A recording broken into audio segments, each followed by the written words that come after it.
Favour में ही हुआ है, तो इसलिए वो उस पर सहमत हैं। अगर मान लीजिए कोई चीज पिटिशनर के फेवर में नहीं है तो कोर्ट पिटिशनर या रिस्पोंडेंट के आधार पर नहीं रन करती है, कोर्ट जस्टिस के आधार पर रन करती है। इसलिए कोर्ट ने जो किया उसका हम स्वागत करते हैं।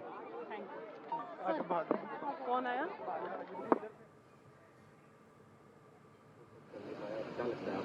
देखिए, हम सारे लोग, बहुत सारे लोग, देश के कई सारे याचिकाकर्ता हैं जो माननीय उच्चतम न्यायालय की चौखट पे खड़े हैं कि उन्हें इंसाफ मिले, क्योंकि ये सरकार जो कानून लेकर के आई है उसमें जो अमेंडमेंट्स हैं वो संविधान की कई सारी धाराओं का उल्लंघन करते हैं। और मुझे पूरा विश्वास है कल जिस तरह से माननीय न्यायमूर्ति महोदय ने जिस तरह से टिप्पणियां की हैं वो बताते हैं कि हमें इंसाफ जरूर मिलेगा। और जो 2-3 अमेंडमेंट हैं जो बहुत ही एकदम संविधान के खिलाफ हैं, वक्फ बाय यूजर हो गया या कलेक्टर वाला इशू हुआ, वक्फ काउंसिल वाला हुआ, इन तीनों में जहां सरकार दखलंदाजी करके वक्फ की प्रॉपर्टीज को हड़पना चाहती है, मुझे लगता है कि माननीय उच्चतम न्यायालय हम सबको जरूर रिलीफ देगा। और आज अभी थोड़ी देर में हियरिंग शुरू होने वाली है, तो आज हम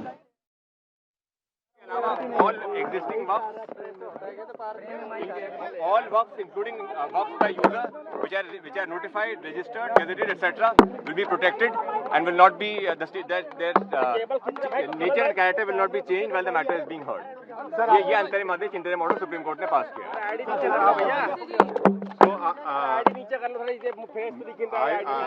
अंग्रेजी में बोलो, सर हिंदी में, पहले हिंदी में। अभी आपने कोर्ट का, सुप्रीम कोर्ट के honourable chief justice of India के साथ जो बेंच का ऑर्डर आपने सुन लिया, हमारे काउंसिल निजाम पाशा ने उस बात काउंसिल है कि पिटिशनर की तरफ से काउंसिल है, मेरी फ्रेम में हुआ है।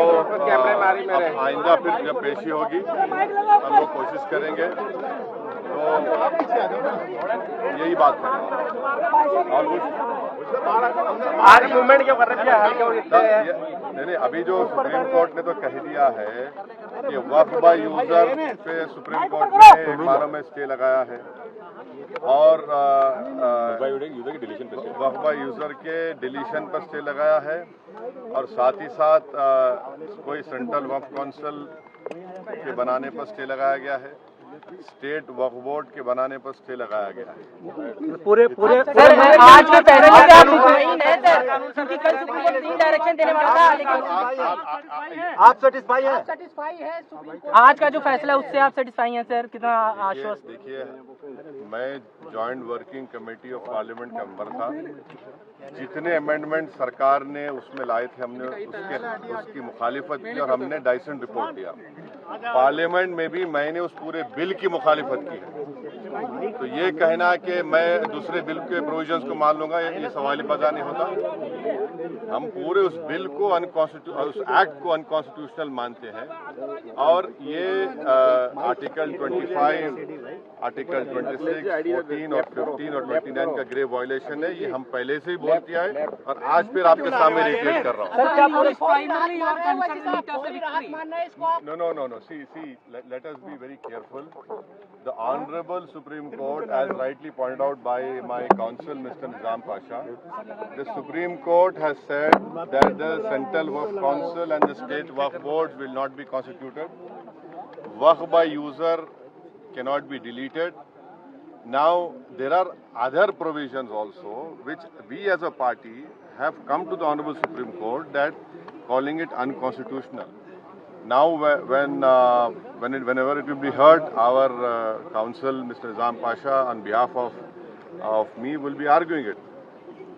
As you know very well, that during the deliberations of the Joint Working Committee, I have given a dissent report opposing all the amendments that were proposed by the government.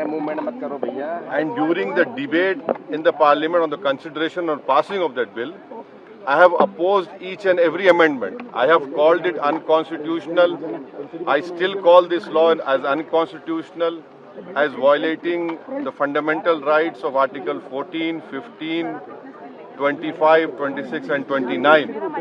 So our legal battle will continue to ensure that this act, against this act will continue. देखिए, सवाल देखिए, आपको पूरे उस कानून को समझने की जरूरत है।